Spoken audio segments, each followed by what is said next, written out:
खत्म हो सकता है राजस्थान का सियासी संकट। कुछ समय से नाराज चल रहे सचिन पायलट ने राहुल प्रियंका से की मुलाकात। गहलोत से मशवरा कर पार्टी हाईकमान तय कर सकता है समझौते का फॉर्मूला। अर्थव्यवस्था में छाई मंदी दूर करने के लिए पूर्व पीएम मनमोहन सिंह ने मोदी सरकार को दिए 3 सुझाव। कहा, बिना सोचे समझे लॉकडाउन लगाने से लोगों को हुई है दिक्कत। इसके अलावा भी जरूरी है ध्यान देना कई मसलों पर। देश में एक दिन में कोरोना के 62,000 से भी अधिक केस, 1,000 से ज्यादा लोगों की मौत की खबर। करीब 55,000 लोग ठीक हुए। पूर्व राष्ट्रपति प्रणब मुखर्जी कोरोना पॉजिटिव साबित हुए। उन्होंने सलाह दी कि जिनसे भी उनकी मुलाकात हुई वो अपना टेस्ट करा लें।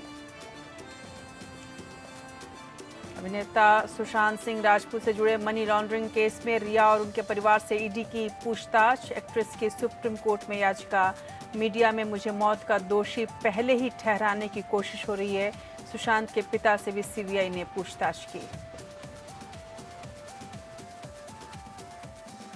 और अब अंडमान निकोबार में भी high speed internet. PM Modi ने सबमरीन ऑप्टिकल फाइबर केबल का किया उद्घाटन। चेन्नई से पोर्ट ब्लेयर तक बिछाई गई करीब 2,500 किलोमीटर लंबी लाइन।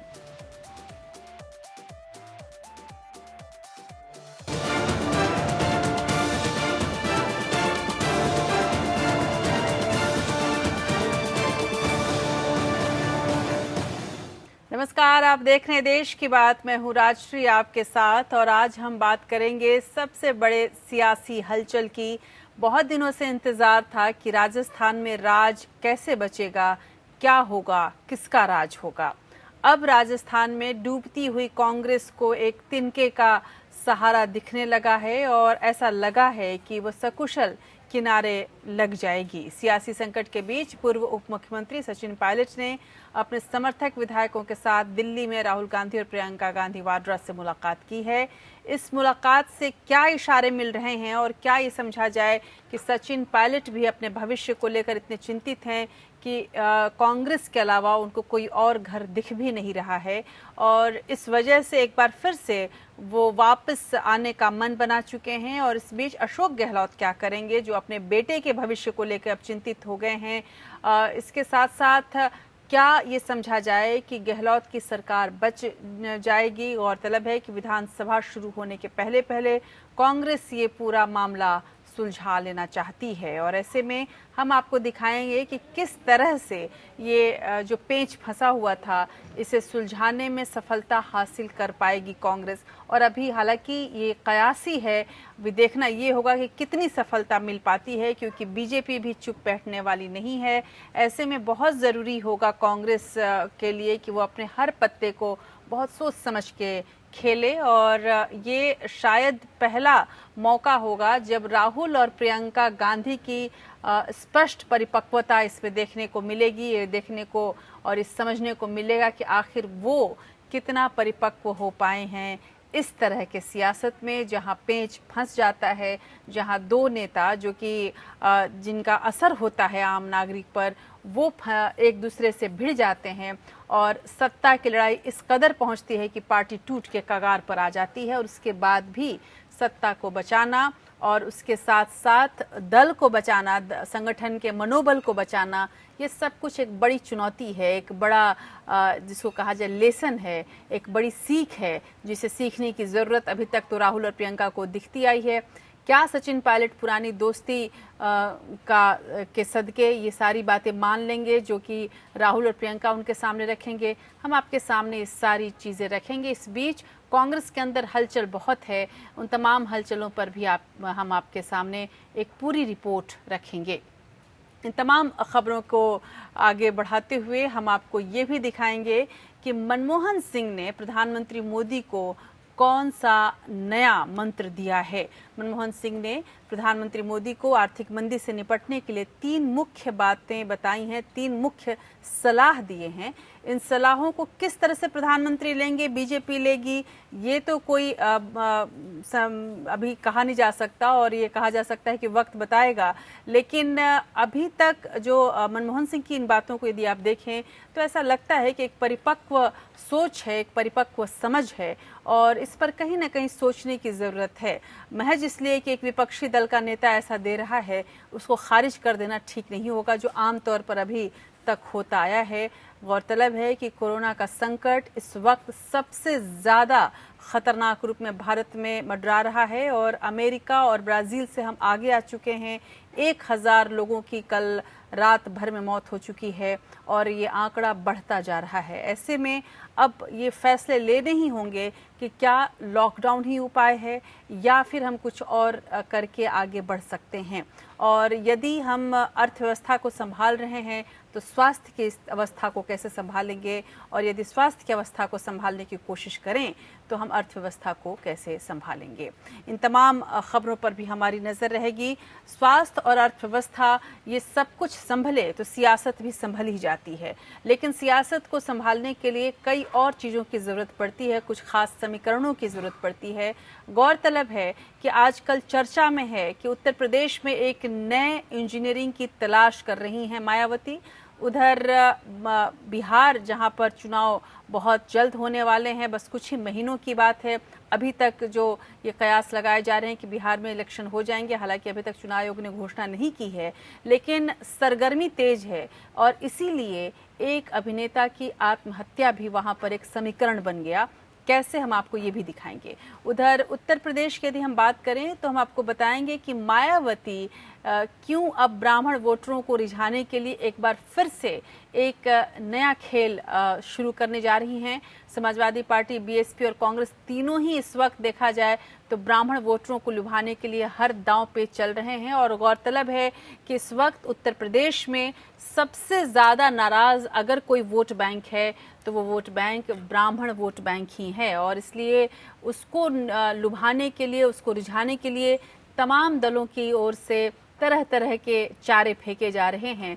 अब किसका चारा मजबूत होगा ये तो देखना होगा, लेकिन इस बीच महर्षि परशुराम की बड़ी मूर्ति लगाकर ये कोशिश चल रही है बीजेपी के द्वारा भी कि ब्राह्मण वोटों को भी साधा जाए और उसके अलावा भूमिहार वोटों को भी साधा जाए।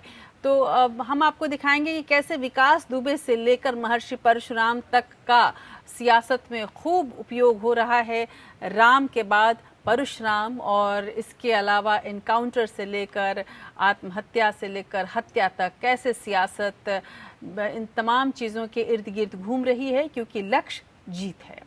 इन तमाम खबरों के साथ साथ हम आपको ये भी दिखाएंगे कि आज जब प्रधानमंत्री ने एक खास संबोधन किया सुदूर भारत के लिए, यानी कि अंडमान निकोबार के लिए, तो किस तरह के वायदे किए हैं और क्या इशारे दिए हैं, ये भी समझना बहुत ज़रूरी होगा। अंडमान निकोबार इतना महत्वपूर्ण है हमारे लिए सामरिक रूप से, जिसको ये आप समझ सकते हैं कि अंग्रेज़ भी इसको बहुत महत्वपूर्ण मानते थे और इंदिरा गांधी के काल में वहाँ पर तमाम तरह की ऐसी सुविधाएं दी गई ताकि वहाँ पर लोगों को बसाया जाए। और हिंद महासागर से जुड़ा हुआ ये पूरा जो क्षेत्र है, माफ़ कीजिएगा, प्रशांत महासागर से जुड़ा हुआ जो ये पूरा क्षेत्र है, उस क्षेत्र में कैसे अपनी धमक बनाए रखी जाए ये बहुत ज़रूरी है, क्योंकि चीन की भी नज़र वहाँ पर रहती है।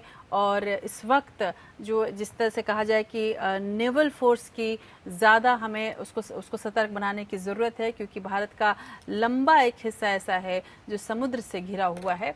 ऐसे में बहुत ज़रूरी है कि हम अपने तमाम कोस्टल जो एरियाज़ हैं, कोस्टल जो क्षेत्र हैं, वहाँ पर अपनी चौकसी बढ़ाएं। तो आज प्रधानमंत्री मोदी ने अंडमान निकोबार के बीजेपी के कार्यकर्ताओं से बातचीत करते हुए किस तरह की बातें की हैं, क्या उद्घाटन किया है, किस तरह के वायदे किए हैं, इस पर भी हमारी नज़र होगी।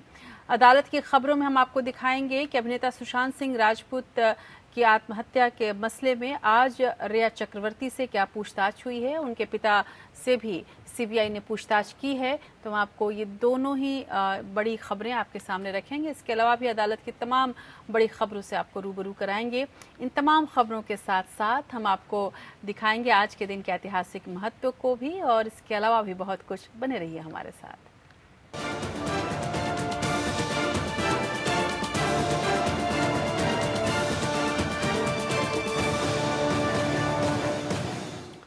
राजस्थान में 14 अगस्त से विधानसभा सत्र शुरू हो रहा है। जाहिर सी बात है कि कांग्रेस के जो माथे पर इससे चिंता की लकीरें आने लगी थीं। अशोक गहलोत अलग परेशान थे, सचिन पायलट को अपने भविष्य की चिंता सताने लगी थी। इससे पहले कि तमाम बातों को देखते हुए कुछ नया परिणाम आ जाता, कुछ दुष्परिणाम आ जाता, सियासी हलचल यहाँ तेज हो गई है। गहलोत सरकार के खिलाफ बगावत करने वाले सचिन पायलट ने दिल्ली में राहुल गांधी और प्रियंका गांधी वाड्रा से मुलाकात की।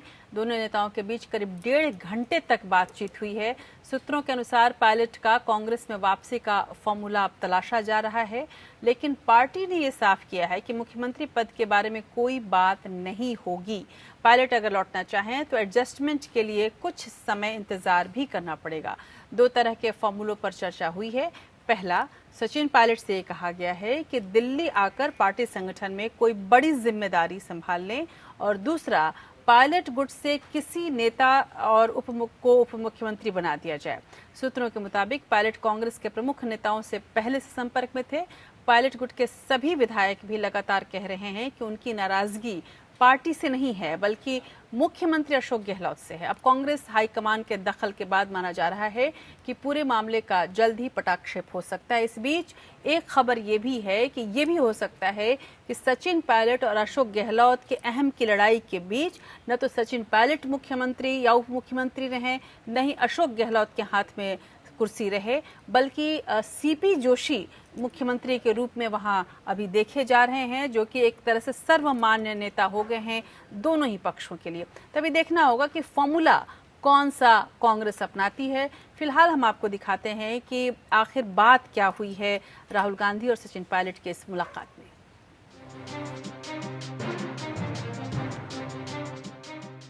सीएम अशोक गहलोत के खिलाफ बगावत का झंडा बुलंद करने वाले राजस्थान के पूर्व उप मुख्यमंत्री सचिन पायलट ने यू टर्न लेते हुए कांग्रेस आलाकमान से संपर्क साधा। सचिन पायलट ने दिल्ली में राहुल गांधी से मुलाकात की। सूत्रों के अनुसार रविवार रात को ही इस मुलाकात का खाका तैयार हो चुका था और अब पार्टी आलाकमान की ओर से पायलट को भरोसा मिल गया है। इससे पहले कांग्रेस महासचिव केसी वेणुगोपाल के जरिए पायलट गुट की राहुल गांधी से मुलाकात की अटकलें लगाई जा रही थी। उधर पायलट की राहुल से इस मुलाकात ने गहलोत खेमे में खलबली मचा दी है। पूर्व उप मुख्यमंत्री सचिन पायलट की कांग्रेस आलाकमान से मुलाकात के बाद राजस्थान सरकार पर मंडरा रहा संकट टल गया है। पायलट और राहुल गांधी के बीच सकारात्मक बातचीत हुई है और अब राजस्थान में अदावत खत्म कर सरकार को मजबूत करने पर जोर दिया जाएगा। अगर ऐसा होता है तो 14 अगस्त को विधानसभा सत्र के आगाज पर फ्लोर टेस्ट की भी जरूरत नहीं पड़ेगी। राजस्थान कांग्रेस के प्रदेश अध्यक्ष गोविंद सिंह डोटासरा और प्रदेश प्रभारी अविनाश पांडे ने पायलट खेमे को लेकर पार्टी का रुख भले ही साफ किया हो, लेकिन आलाकमान ने पायलट की वापसी के रास्ते खोल दिए हैं। राहुल गांधी और सचिन पायलट की मुलाकात के बाद ये भी साफ हो गया है कि प्रदेश कांग्रेस के इस मामले में अब आगे ज्यादा नहीं चलने वाली है। इससे पहले ये बात सामने आई थी कि राजस्थान में गहलोत गुट के विधायकों ने मांग की है कि बागी विधायकों पर एक्शन होना चाहिए। कांग्रेस विधायक दल में हमेशा बोलने की स्वतंत्रता रहती है और हर जो मेंबर है वो अपनी बात कहने के लिए स्वतंत्र है और वो अपनी बात कहता है। अल्टीमेटली आखिरी फैसला हमारे कांग्रेस हाईकमान करती है। मैं समझता हूँ सब चीजें आला कमान के संज्ञान में है। जो भी फैसले होंगे ठीक होंगे। हमारी कोई चर्चा नहीं चल रही है। हम अब 14 तारीख को राजस्थान की विधानसभा की तैयारी कर रहे हैं कि सत्र में हम जनता के मुद्दे रखें और उसके ऊपर ज्यादा से ज्यादा उनकी समस्याओं के समाधान के लिए चर्चा हो। हाल ही में गहलोत सरकार ने पायलट और उनके 18 समर्थक विधायकों की राजद्रोह की केस फाइल को बंद कर दिया था। इसे मुख्यमंत्री अशोक गहलोत के किसी बड़े गेम प्लान से जोड़कर देखा जा रहा था, लेकिन इन अटकलों के बीच सचिन पायलट ने ये दांव खेला है और राहुल गांधी से मिलकर सारा खेल ही पलट दिया। वैसे सीएम गहलोत ने जिस तरह से पायलट पर सीधा हमला किया है, उसके बाद पायलट को फिर राजस्थान भेजने से पार्टी में एकजुटता बनाए रखना आसान नहीं होगा, क्योंकि इतना तो साफ है कि कांग्रेस गहलोत और पायलट गुट में बढ़ चुकी है। मौका देखकर दोनों ही एक दूसरे पर हमले का अवसर नहीं छोड़ेंगे। Bureau report. उधर राजस्थान में लंबे चले सियासी ड्रामे के बाद गांधी परिवार सक्रिय हुआ है। राजस्थान में सत्ता के नेतृत्व परिवर्तन की मांग को लेकर बगावती तेवर अख्तियार करने वाले सचिन पायलट के साथ पूरे गांधी परिवार की मीटिंग हुई। खबरों के अनुसार सचिन पायलट ने इस मुलाकात के दौरान राहुल गांधी के सामने अपनी सारी समस्याएं और शर्तें रखी। लेकिन सचिन पायलट अपनी सम्मानजनक वापसी के लिए ये भी चाहते हैं कि कांग्रेस की ओर से सार्वजनिक रूप से घोषणा की जाए कि राहुल गांधी की ओर से घोषणा पत्र में किए गए वादों को लागू करने का ऐलान होगा। इस बीच गांधी परिवार ने सचिन पायलट से बात करने के बाद राजस्थान के मुख्यमंत्री अशोक गहलोत से भी बात की।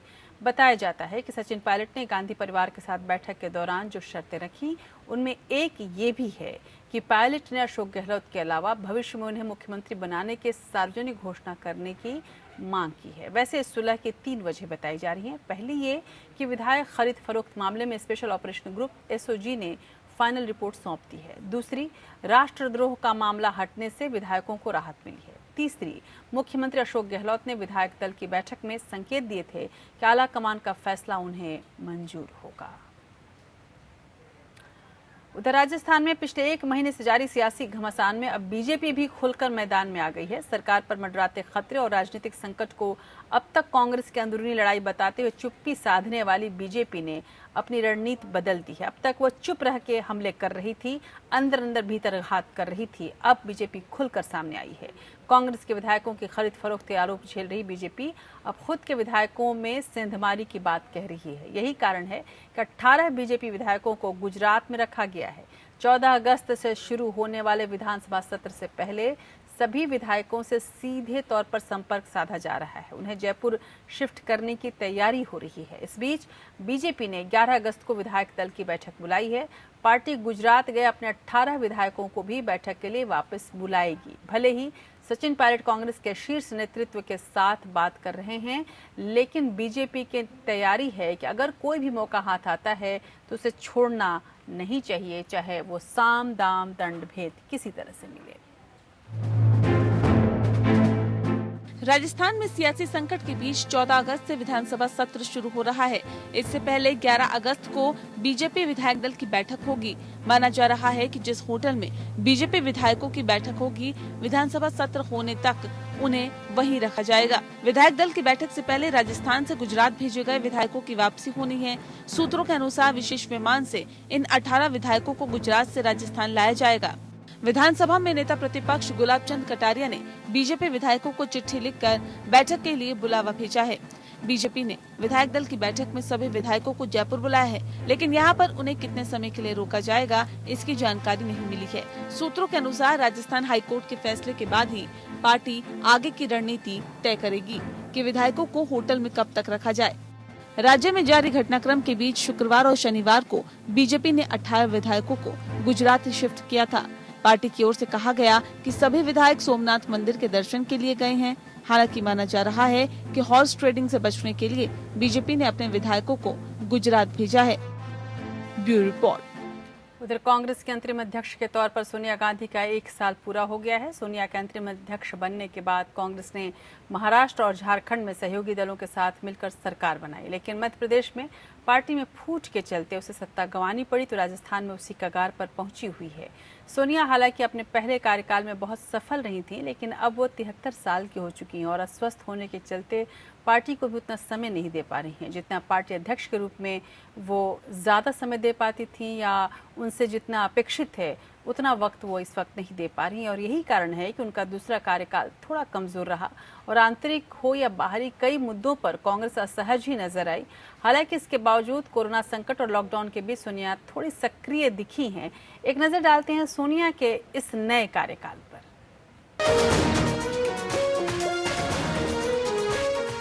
सोनिया गांधी को कांग्रेस का अंतरिम अध्यक्ष बने 1 साल पूरा हो गया है, लेकिन इस 1 साल में उनके खाते में सफलताएं कम और नाकामियां ज्यादा आईं। अंतरिम अध्यक्ष बनने के बाद सोनिया गांधी हाल के सालों में कुछ एक जीते राज्यों में अपने घर को एकजुट रखने में नाकाम रही। 15 साल के बाद 2018 में कांग्रेस मध्य प्रदेश की सत्ता में लौटी, लेकिन इसी साल मार्च में मध्य प्रदेश हाथ से फिसल गया।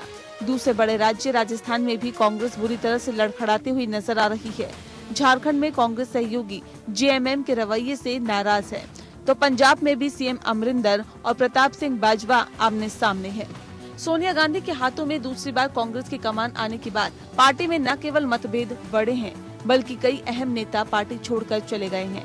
राजस्थान में अशोक गहलोत, मध्य प्रदेश में कमलनाथ क्षेत्रीय छत्तर की तरह सरकार चलाते हुए नजर आए। पार्टी आलाकमान भी इन पर दबाव बनाकर नहीं रख पाया। नतीजा ये हुआ कि ज्योतिरादित्य सिंधिया की बगावत ने मध्य प्रदेश में कांग्रेस की सत्ता छीन ली, तो सचिन पायलट की नाराजगी अशोक गहलोत पर भारी पड़ती हुई दिख रही है। इतना सब कुछ होने के बाद भी सोनिया की अगुवाई में कांग्रेस ने डैमेज कंट्रोल के लिए कुछ खास प्रयास नहीं किए।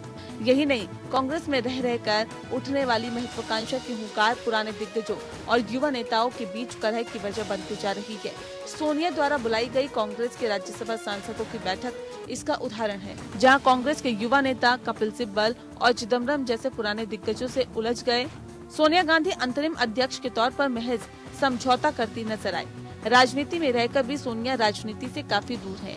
वो ना तो किसी राज्य में चुनाव प्रचार करने गई और न ही सड़क पर उतरकर संघर्ष करती दिखाई दी। हाँ, सत्ता का राजनीतिक समीकरण बनाने में जरूर कुछ हद तक सफल साबित हुई है। महाराष्ट्र में वैचारिक विरोधी शिवसेना के साथ हाथ मिलाकर सरकार बनाने में कांग्रेस सफल रही, तो झारखंड में हेमंत सोरेन की अगुवाई वाली सरकार में पार्टनर के रूप में है। हालांकि दिल्ली विधानसभा चुनाव में कांग्रेस कोई करिश्मा नहीं दिखा सकी, जबकि हरियाणा में भूपेंद्र सिंह हुड्डा के नेतृत्व में चुनाव लड़ना पार्टी के लिए काफी हद तक सफल रहा। पार्टी 30 सीटें जीतने में सफल रही, लेकिन सरकार बनाने में सफलता हाथ नहीं लगी। लोकसभा चुनाव में हार के बाद राहुल गांधी ने अध्यक्ष पद छोड़ दिया, तो वहीं सोनिया गांधी ने पार्टी की कमान वैसे ही संभाली जैसे टेस्ट मैच में नाइट वॉचमैन की भूमिका होती है, ताकि बचे वक्त को निकाल लिया जाए और अगली सुबह कोई नया बल्लेबाज आकर पारी को संभाले। लेकिन चिंता की बात ये है कि कांग्रेस में अभी तक अध्यक्ष पद के लिए कोई आगे नहीं आ सका है। कुल मिलाकर देखें तो सोनिया गांधी इस बार वो करिश्मा नहीं दिखा सकी जो उन्होंने पहले कार्यकाल में दिखाया था।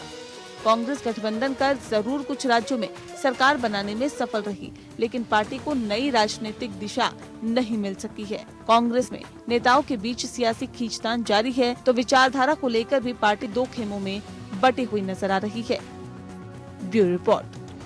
2022 विधानसभा चुनाव से पहले यूपी की राजनीति एक बार फिर से जातिगत वोट बैंक की ओर लौटती दिख रही है। एक बार फिर ब्राह्मण वोटरों को लुभाने की कोशिशें सभी सियासी दल करने लगे हैं। उन्हें लग रहा है कि विकास दुबे एनकाउंटर से ब्राह्मणों का बड़ा वर्ग योगी सरकार से नाराज है और यही मौका है कि जब चौका मारा जा सकता है। वैसे विपक्ष शुरू से ही योगी राज में ब्राह्मणों को उपेक्षित बताती आ रही है, वहीं विकास दुबे एनकाउंटर ने इसमें घी डालने का काम किया है। ब्राह्मणों की नाराजगी को विपक्षी दल भी भुनाने में कोई कसर नहीं छोड़ना चाहते। यूपी में सभी मुख्य विपक्षी दल एकजुट होकर योगी सरकार पर ब्राह्मणों की अनदेखी का आरोप लगाते हुए निशाना साध रहे हैं और ब्राह्मणों की आस्था के प्रतीक परशुराम के जरिए अपने सियासी वैतरणी को पार करने की कोशिश में जुटे हैं।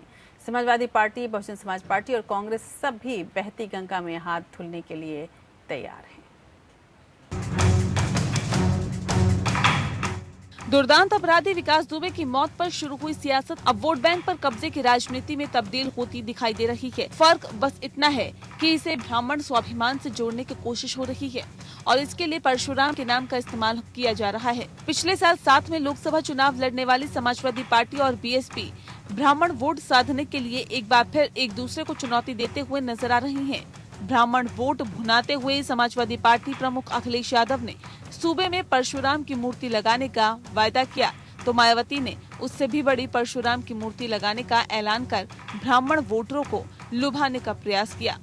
अपने पुराने सोशल इंजीनियरिंग फॉर्मूले को याद करते हुए मायावती ने कहा कि जातियों के महापुरुषों को बीएसपी से ज्यादा किसी दल ने सम्मान नहीं दिया है। उन्होंने कहा कि अगर बीएसपी सत्ता में आती है तो न सिर्फ परशुराम की मूर्ति लगाई जाएगी, बल्कि अस्पताल, पार्क और बड़े बड़े निर्माण स्थल को महापुरुषों का नाम दिया जाएगा। इस बीच कांग्रेस भी यूपी में ब्राह्मण कार्ड खेलती हुई नजर आ रही है। ब्राह्मणों को कांग्रेस की तरफ मोड़ने की जिम्मेदारी पूर्व केंद्रीय मंत्री जितिन प्रसाद को सौंपी गई है, जो ब्राह्मण चेतना संवाद के जरिए लगातार यूपी सरकार पर ब्राह्मण विरोधी होने का आरोप लगा रहे हैं। कानपुर के बिकरू कांड के बाद योगी सरकार हर जिले में अपराधियों के खिलाफ कार्रवाई कर रही है। ऐसे में बाहुबली विधायक विजय मिश्रा, उनकी एमएलसी पत्नी और बेटे पर मकान में जबरन रहने और कब्जा करने के आरोप में एक मुकदमा दर्ज कराया गया है। इसे लेकर जितिन प्रसाद ने यूपी सरकार से सवाल किया है कि क्या अब एक जाति विशेष में जन्म लेना असुरक्षा का कारण बनने लगा है। जितिन प्रसाद का इशारा किस ओर है, इसे समझना कठिन नहीं है। ब्राह्मण स्वाभिमान का नाम लेकर जितिन प्रसाद लगातार यूपी सरकार पर हमलावर है। 2022 से पहले विपक्ष ने ब्राह्मण वोट बैंक को भुनाना शुरू कर दिया है। हालांकि बीजेपी की तरफ से अभी कोई प्रतिक्रिया देखने को नहीं मिली है।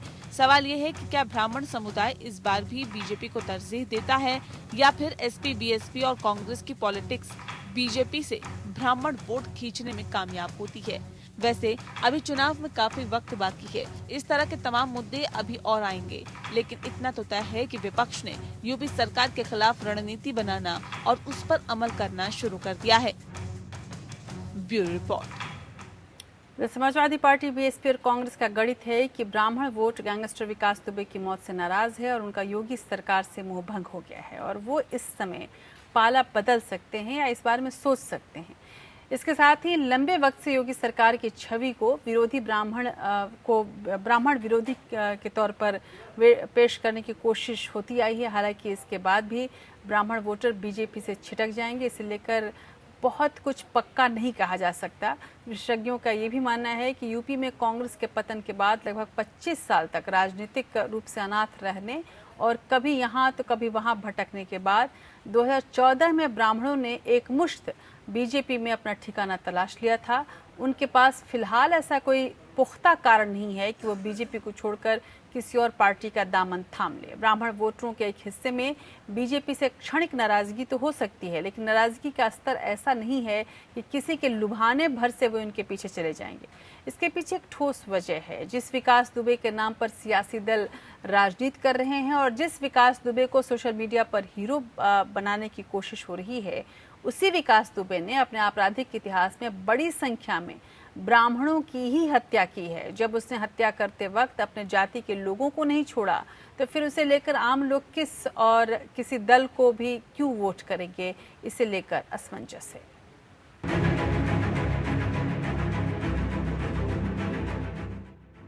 लंबे अरसे तक कांग्रेस ब्राह्मण समेत अगड़ी जातियों के वोटों से यूपी की सत्ता में काबिज रही है। इसके बाद 2007 में दलित ब्राह्मण गठजोड़ के जरिए मायावती ने पहली बार अकेले दम पर यूपी में सरकार बनाई। हालांकि 2014 के लोकसभा चुनाव में नरेंद्र मोदी के चेहरे के दम पर बीजेपी ने सवर्ण जाति में जो पैंठ बनाई वो आज तक बरकरार है। 2017 के यूपी विधानसभा चुनाव में बीजेपी को सवर्णों का एक मुश्त वोट मिला और ब्राह्मण वर्ग इसमें बड़ा वोट बैंक बनकर उभरा था। यूपी में ब्राह्मणों की आबादी 10.5% है। संख्या के आधार पर भले ही ब्राह्मण मतदाता कम हो, लेकिन सत्ता का रूप बिगाड़ने की ताकत रखते हैं। इसकी वजह यही है कि ये वर्ग राजनीतिक और सामाजिक ओपिनियन मेकर भी माना जाता है। 2017 में यूपी में बीजेपी को ब्राह्मणों का पूरा समर्थन मिला। कुल 312 में से 58 ब्राह्मण चुने गए। मंत्रिमंडल में भी 9 ब्राह्मणों को जगह दी गई। दिनेश शर्मा को डिप्टी सीएम और श्रीकांत शर्मा को ऊर्जा मंत्रालय जैसा अहम पद मिला। इससे पहले 2007 में मायावती को चौथी बार सीएम बनाने में दलितों और ओबीसी के साथ ब्राह्मण वोटों का भी अहम योगदान रहा था, विशेषकर उन 80 आरक्षित सीटों पर जहां पूर्व में पार्टी का प्रदर्शन खराब रहा था। बीएसपी ने उस चुनाव में 207 सीटों पर जीत दर्ज की थी। आंकड़ों के अनुसार 2019 के लोकसभा चुनाव में यूपी में सिर्फ 6% ब्राह्मणों ने कांग्रेस को वोट दिया था, जबकि बीजेपी को 82% का समर्थन हासिल हुआ था। यूपी में 10.5% आबादी वाले ब्राह्मण पूर्वांचल में ज्यादा प्रभावी है। करीब 30 जिलों में उनकी अहम भूमिका होती है। ये डिसाइडिंग शिफ्टिंग वोट माना जाता है। 1989 के बाद यूपी में कोई ब्राह्मण सीएम नहीं बना है। साल 2017 में जब यहाँ पर बीजेपी का पूर्ण बहुमत आया तो योगी आदित्यनाथ को मुख्यमंत्री की कुर्सी मिली। हालांकि ब्राह्मण वोटरों से मिले समर्थन को देखते हुए दिनेश शर्मा को उप मुख्यमंत्री बनाया गया। माना जाता है कि ऐसा सिर्फ जातीय संतुलन बैठाने के लिए किया गया। अब सभी प्रमुख सियासी दल गैंगस्टर विकास दुबे के एनकाउंटर के बहाने ब्राह्मणों को अपने पाले में लाने की कवायद करते हुए दिख रहे हैं। लेकिन बीजेपी जितना आगे बढ़कर ब्राह्मणों को अपनी तरफ रखने का प्रयास कर सकती है, उतना कर पाना सपा, बीएसपी और कांग्रेस के लिए संभव नहीं है। बीजेपी ने राष्ट्रवाद और हिंदुत्व के नाम पर अपने बाकी वोट को जोड़े रखा है और इसकी वजह से उसके लिए हदों से बढ़कर ब्राह्मण हित में काम करना संभव हो पा रहा है, जबकि कांग्रेस, एसपी और बीएसपी को अपने कोर वोटर की भी चिंता सताती है। यही बात उन्हें एक सीमा से बढ़कर ब्राह्मण तुष्टीकरण करने से रोकती है। Bureau report. और ये जात पात का समीकरण बिठाना, इस तरह के आगे पीछे करना, आंकड़ों पे काम करना केवल उत्तर प्रदेश में ही नहीं होता है, बिहार में भी खूब होता है और अब तो और ज़्यादा हो रहा है क्योंकि वहाँ चुनाव होने वाले हैं और ऐसे में कोई भी मसला हो उसको चुनावी मसला बनाने की कोशिश चल रही है। ये अलग बात है कि बाढ़ यहाँ मसला नहीं है, कोरोना यहाँ मसला नहीं बन रहा है जिसमें कई लोगों की मौत हो गई है। बाढ़ से लगभग आधे से ज़्यादा बिहार प्रभावित है। गरीबी और अशिक्षा यहाँ पर मसला इस बार भी नहीं बनी, बल्कि बिहार चुनाव में इस बार कई मायनों में कुछ खास और अलग होने वाला है। कोरोना काल में पहला ऐसा चुनाव होगा जैसा देश में पहले कभी नहीं हुआ। ऐसा नहीं कि इस बार चुनाव में कोई मुद्दा न हो या फिर कोई समीकरण न बने। कोरोना काल में बिहार चुनाव से पहले एक ऐसा समीकरण बनता हुआ नजर आ रहा है जिसमें कोई एक दल नहीं बल्कि अधिकांश दल दिलचस्पी ले रहे हैं। ये है सोशल मीडिया, सुशांत और यूथ का यानी कि SMSY का समीकरण। कोरोना के इस दौर में जहां घरों से बाहर निकलने पर खतरा नजर आता है, उस वक्त यदि चुनाव होंगे तो यकीनन नज़ारा अलग होगा। वोटरों तक सीधे पहुंचना किसी भी नेता के लिए मुश्किल होगा, लिहाजा वर्चुअल रैलियों और SM यानी सोशल मीडिया का ज़बरदस्त इस्तेमाल होना शुरू हो गया है।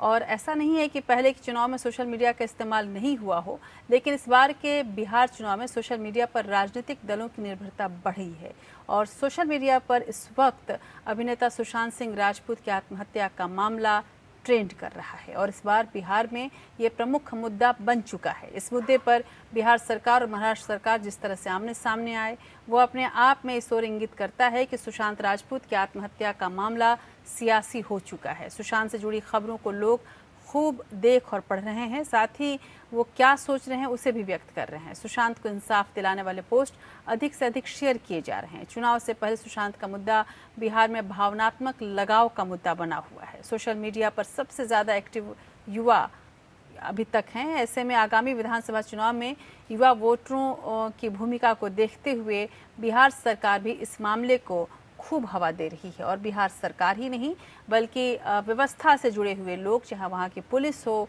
या व्यवस्थापक हो, वो सभी इस मुद्दे पर खूब बोल रहे हैं। ये पहली बार है जब आप अंदाज़ा लगा सकते हैं कि वहाँ ऊँट किस करवट बैठेगा। बहरहाल हम आपको ये भी बता दें कि सुशांत सिंह राजपूत केस में रिया चक्रवर्ती से ईडी के दूसरे दौर की पूछताछ हो चुकी है। ईडी ने रिया समेत उनके भाई पिता और सुशांत की एक्स बिजनेस मैनेजर श्रुति मोदी, सिद्धार्थ पिठानी से भी पूछताछ की। सुशांत के खाते से 15 करोड़ रुपए की हेराफेरी के मामले में ईडी ने रिया चक्रवर्ती समेत 3 लोगों के खिलाफ 31 जुलाई को केस दर्ज किया था। हालांकि इस पूरे मामले में अभी तक ईडी को कुछ हाथ नहीं आया। आज की पूछताछ में यह स्पष्ट हुआ है कि 2018-19 में रिया चक्रवर्ती के अकाउंट से कोई बहुत ज़्यादा हेरफेर नहीं हुआ है। अभिनेता सुशांत सिंह राजपूत आत्महत्या मामले में आर्थिक पहलुओं की जांच में जुटी प्रवर्तन निदेशालय की टीम ने रिया चक्रवर्ती से 4 दिन में दूसरी बार पूछताछ की। रिया, उसके भाई और पिता को आमने सामने बैठाकर सवाल जवाब किया गया। रिया ने पिछली पूछताछ में बताया था कि पिता से उसे आर्थिक सहयोग मिलता रहता है। सूत्रों के मुताबिक ईडी के अफसरों ने पिता से पूछा कि उन्होंने रिया को कब और कितनी आर्थिक मदद की है। ये भी पूछा कि आय का स्रोत क्या था। इससे पहले शुक्रवार को इसी मामले में पूछताछ की गई थी। ईडी ने शौविक को तीसरी बार, रिया के पिता इंद्रजीत चक्रवर्ती से पहली बार और सुशांत की बिजनेस मैनेजर श्रुति मोदी से दूसरी बार पूछताछ की। सुशांत के रूममेट सिद्धार्थ पिठानी भी पूछताछ के लिए ईडी के दफ्तर पहुंचे थे। रिया चक्रवर्ती ने 4 सालों का आयकर रिटर्न ईडी के सामने पेश किया। सूत्रों के मुताबिक रिया ने अपनी जो ITR अधिकारियों के सामने पेश की है उनमें 4 सालों में उनकी कुल कमाई 66 लाख रुपए से भी कम बताई गई है। इनमें साल 2017 से 18 में 18,85,097 रुपए, साल 2018 से 19 में 18,33,270 रुपए और साल 2019 में 17,40,283 रुपए की कुल कमाई बताई गई है। सूत्रों के अनुसार ईडी अब इसी सोर्स ऑफ इनकम की जांच कर रही है। रिया ने कई जगह निवेश किया है जो कि उनकी कमाई से अधिक दिख रहा है। इतना ही नहीं, रिया कुछ कंपनियों में शेयर होल्डर भी हैं। ईडी इसकी भी जांच कर रही है कि रिया ने 2017 से 18 में 34 लाख रुपए के शेयर कहां से खरीदे, जबकि कमाई करीब 19 लाख रुपए ही है। रिया की ITR में 2017 से 19 के बीच किसी भी बड़े ट्रांजैक्शन की जानकारी नहीं है। उधर बॉलीवुड एक्टर सुशांत सिंह राजपूत की मौत के मामले में बिहार और महाराष्ट्र सरकार के बीच राजनीति भी तेज हो गई है। शिवसेना के राज्यसभा सांसद संजय राउत ने सामना में लिखे लेख में आरोप लगाया था कि सुशांत के पिता ने दूसरी शादी की थी। सुशांत इस शादी के खिलाफ थे और इस वजह से पिता के साथ उनके संबंध ठीक नहीं थे। हालांकि सुशांत के परिवार ने दूसरी शादी की बात को सिरे से खारिज किया है। Bureau report. उधर सुशांत सिंह राजपूत खुदकुशी केस में मुख्य आरोपी रिया चक्रवर्ती ने सुप्रीम कोर्ट में नई याचिका दाखिल करते हुए पक्षपातपूर्ण मीडिया ट्रायल का आरोप लगाया है। रिया ने कहा है कि मीडिया उन्हें बिना ट्रायल के, बिना कोर्ट में सुनवाई के दोषी साबित करने की कोशिश में लगी है। इस कारण उन्हें मानसिक प्रताड़ना हो रही है। रिया ने कहा है कि इस मुद्दे को मीडिया में बढ़ा चढ़ाकर दिखाया जा रहा है और लगातार जो गवाह हैं उनके साथ पूछताछ की जा रही है, उनसे जिरह की जा रही है, उन पर अपने विचारों को थोपा जा रहा है। मीडिया इस मामले में गवाहों से जिरह और बहस लगातार कर रही है, जो कि कानूनी नहीं है। याचिका में सुप्रीम कोर्ट से ये भी कहा गया है कि सुशांत सिंह राजपूत की मौत के मामले में कोई आरोप लगने से पहले ही मीडिया ने उन्हें दोषी ठहरा दिया है और उन्हें हत्यारा बता दिया है। रिया ने अपने हलफनामे में सीबीआई जांच का भी विरोध किया है। याचिका में ये भी कहा गया है कि इस मामले में बिहार राज्य ने मामले को मुंबई ट्रांसफर करने के बजाय पटना ट्रांसफर करके गलत तरीके से काम किया। सीबीआई को केस ट्रांसफर करने के अलग नियम है और जिस तरह से बिहार सरकार ने इसे सीबीआई को ट्रांसफर किया है, इसके पीछे उसके विचार मलिन दिख रहे हैं। हालांकि सुप्रीम कोर्ट यदि चाहे कि इसकी जांच सीबीआई से ही करानी है तो रिया ने लिखा है कि मैं इसके लिए तैयार हूं। अब हम बात कोरोना की करते हैं। भारत में कोरोना वायरस के मामलों में तेजी से बढ़ोतरी हो रही है। स्वास्थ्य मंत्रालय के आंकड़ों के अनुसार पिछले 24 घंटों में कोरोना के 62,000 से ऊपर मामले आए हैं। देश में कोरोना महामारी से ठीक होने वाले लोगों की संख्या 15 लाख के पार तो है, लेकिन इस वक्त सबसे बड़े खतरे के दौर से भारत गुजर रहा है। अमेरिका और ब्राजील से कहीं ज़्यादा खतरा भारत पर मंडरा रहा है। अब तक इस पूरे महामारी में लगभग 24 घंटों की यदि हम बात करें तो 54,859 मरीज ठीक हुए हैं, लेकिन 1,000 से अधिक लोगों की मौत हो गई है 24 घंटे के अंदर। फिलहाल देश में कोरोना के 6,34,000 से ज़्यादा एक्टिव केसेस हैं। केंद्र सरकार का दावा है कि बेहतर एम्बुलेंस सर्विस, मरीजों की देखभाल और इसके साथ साथ उचित व्यवस्था समेत जो व्यापक पैमाने पर उठाए गए कदमों ने देश में कोविड-19 महामारी के खिलाफ लड़ाई को मजबूती तो प्रदान की है, लेकिन खतरा कम नहीं हुआ है। देश में कोरोना मरीजों की मौत की दर भी धीरे धीरे घट रही है, लेकिन ये दर अभी संतोषजनक नहीं है। देश में अब तक आए कुल कोरोना केस में अब 28.66% मरीजों का ही इलाज हो पा रहा है, जो कि अपने आप में शोचनीय है।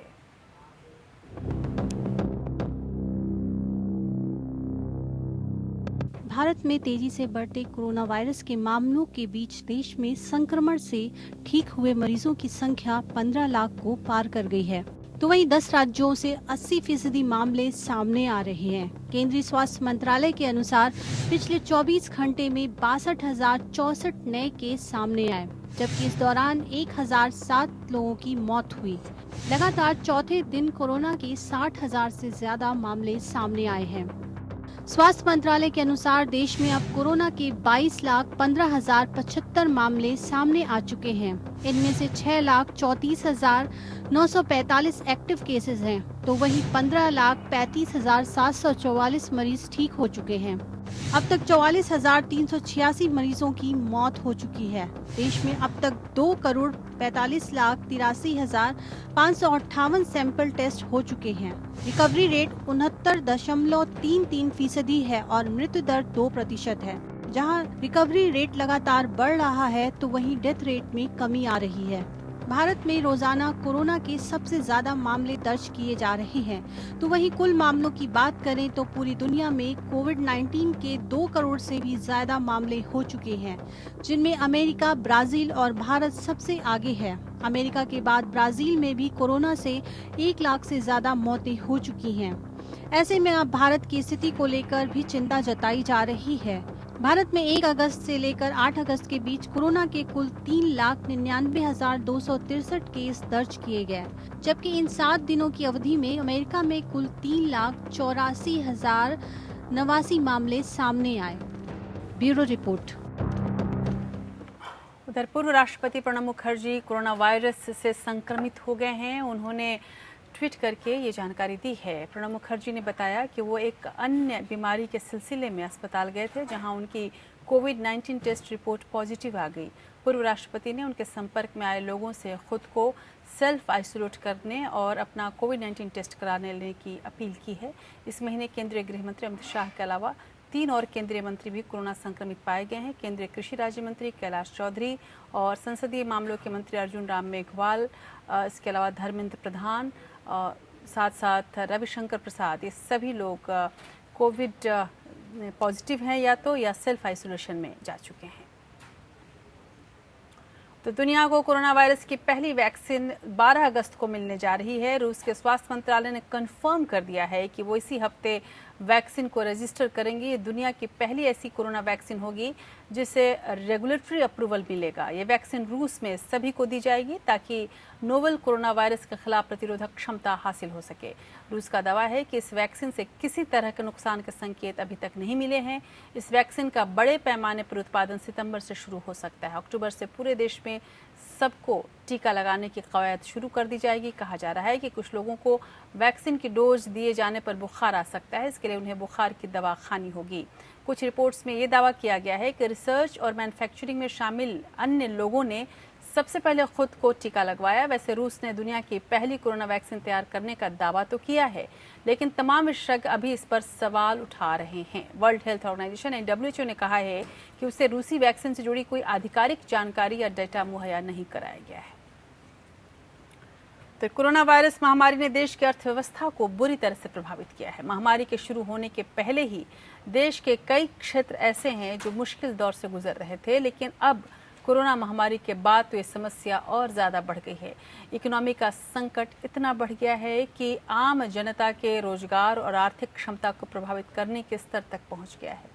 केंद्र सरकार ने अर्थव्यवस्था को सहारा देने के लिए बाजार में पैसे डाले हैं और कई उद्योगों को आर्थिक सहायता दे रही है, लेकिन पूर्व प्रधानमंत्री मनमोहन सिंह का कहना है कि सरकार को अगले कुछ सालों तक अर्थव्यवस्था को संभालने के लिए बड़े कदम उठाने होंगे। सरकार को इसके लिए उन्होंने 3 उपाय सुझाए हैं।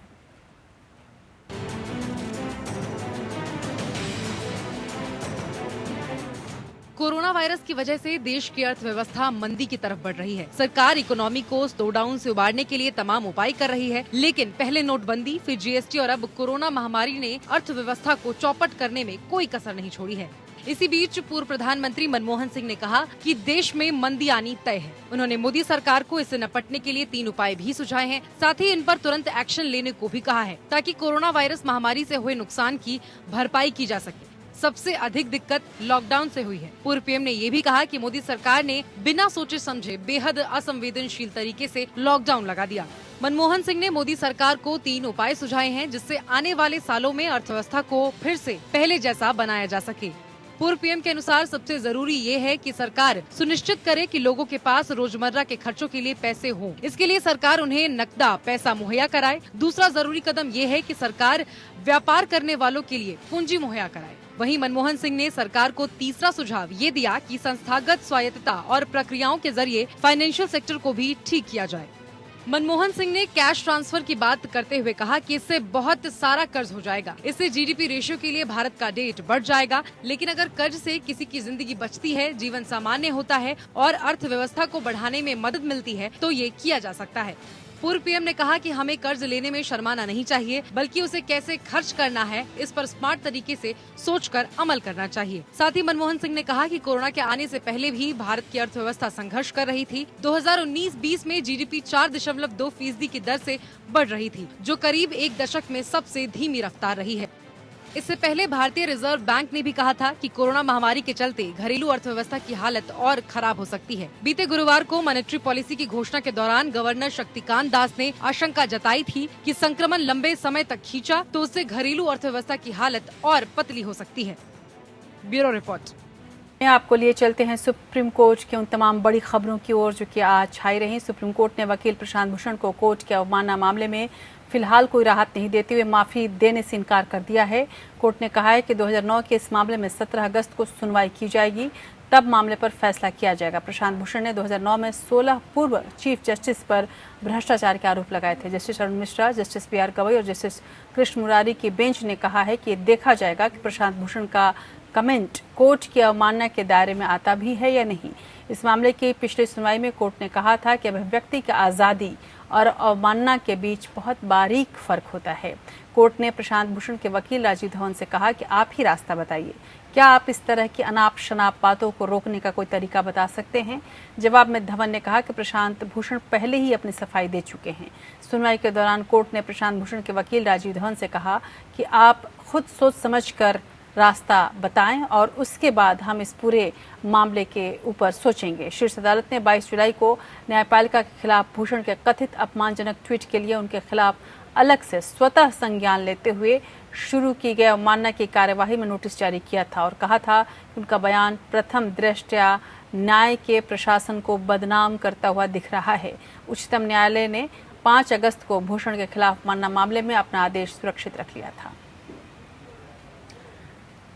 प्रधानमंत्री नरेंद्र मोदी ने 2300 किलोमीटर लंबी चेन्नई अंडमान निकोबार द्वीप समूह सबमरीन ऑप्टिकल फाइबर केबल परियोजना का उद्घाटन किया है। समुद्र के भीतर बिछी ये केबल पोर्ट ब्लेयर और आसपास मौजूद सभी दूसरे भारतीय द्वीपों को जोड़ने वाली है। इस परियोजना की आधारशिला प्रधानमंत्री ने पोर्ट ब्लेयर में दिसंबर 2018 में रखी थी और ये प्रोजेक्ट तय वक्त में पूरा हो गया है। इस नेटवर्क से अंडमान निकोबार के लोगों को सस्ती और तेज इंटरनेट सेवा मिल सकेगी। इसके साथ ही व्यापार को बढ़ाने के लिए ग्रेट निकोबार में पोर्ट बनाने का भी प्रस्ताव है।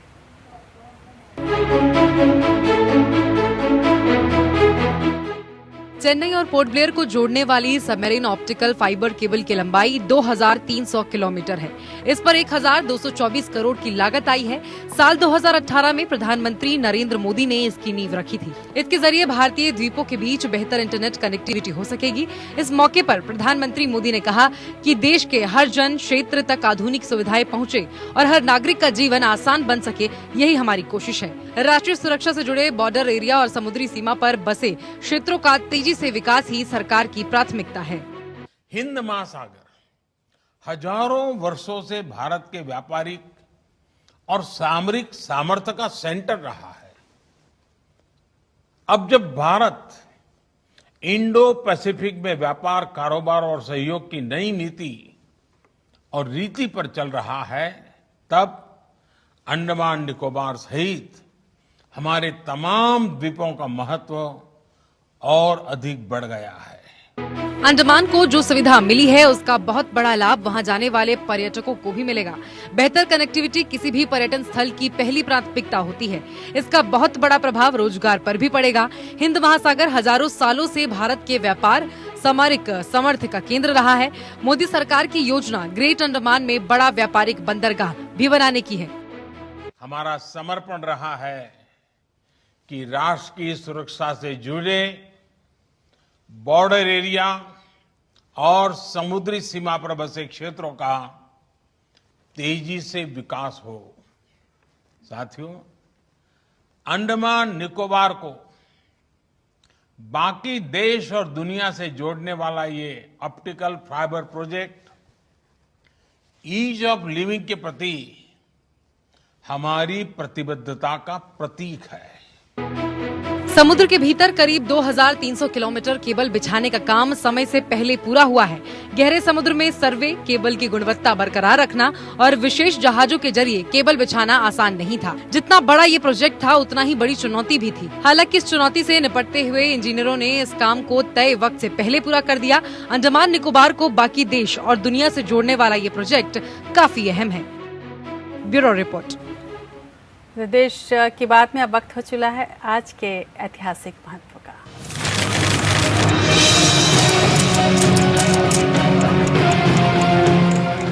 साल के 8वें महीने का 10वां दिन कई छोटी बड़ी घटनाओं के साथ इतिहास के पन्नों में दर्ज है। बच्चों का चहेता आभासी चरित्र स्पाइडरमैन साल 1962 में 10 अगस्त के दिन ही पहली बार कॉमिक बुक अमेजिंग फैंटेसी में नजर आया। इसे बच्चों ने इतना पसंद किया कि बाद में कार्टून और फिर फिल्मों के पर्दे पर भी नजर आ गया। थोड़े ही समय में स्पाइडरमैन दुनिया भर में बच्चों का पसंदीदा चरित्र बन गया था। और साल 1977 में 10 अगस्त के दिन ब्रिटेन की महारानी एलिजाबेथ ने 11 साल के बाद उत्तरी आयरलैंड की यात्रा की थी, जब वो शाही जहाज ब्रिटानिया पर सवार होकर बेलफास्ट पहुंची तो उन्हें 21 तोपों की सलामी दी गई। हालांकि महारानी शहर में नहीं गई क्योंकि उनकी यात्रा को लेकर जनता में दो तरह की राय थी। ब्रिटेन का समर्थन करने वाले लोगों ने ब्रिटेन का झंडा यूनियन जैक फहराया था, तो दूसरी तरफ ब्रिटेन का विरोध कर रही आयरिश रिपब्लिकन आर्मी ने खुलेआम चेतावनी दी थी कि वो महारानी का ऐसा स्वागत करेंगे जिसे हमेशा याद रखा जाएगा। IRA को ब्रिटेन में हुए कई चरमपंथी हमलों के लिए जिम्मेदार ठहराया जाता है। और साल 1973 में आज ही के दिन फ्रांस में विश्व प्रसिद्ध लूव्र संग्रहालय का उद्घाटन हुआ था। इस संग्रहालय को एक दिन में देख पाना नामुमकिन है। हर साल करीब 1 करोड़ दर्शक फ्रांस की राजधानी पेरिस में लूव्र म्यूजियम को देखने पहुंचते हैं। इस संग्रहालय का खास आकर्षण मोनालिसा की वो तस्वीर है जो लियोनार्डो दा विंची ने 16वीं शताब्दी में बनाई थी। लूव्र को संग्रहालयों का संग्रहालय कहा जाता है। माना जाता है कि पश्चिमी देशों की कला के बारे में सबसे ज्यादा जानकारी यदि कहीं है तो इसी संग्रहालय में है।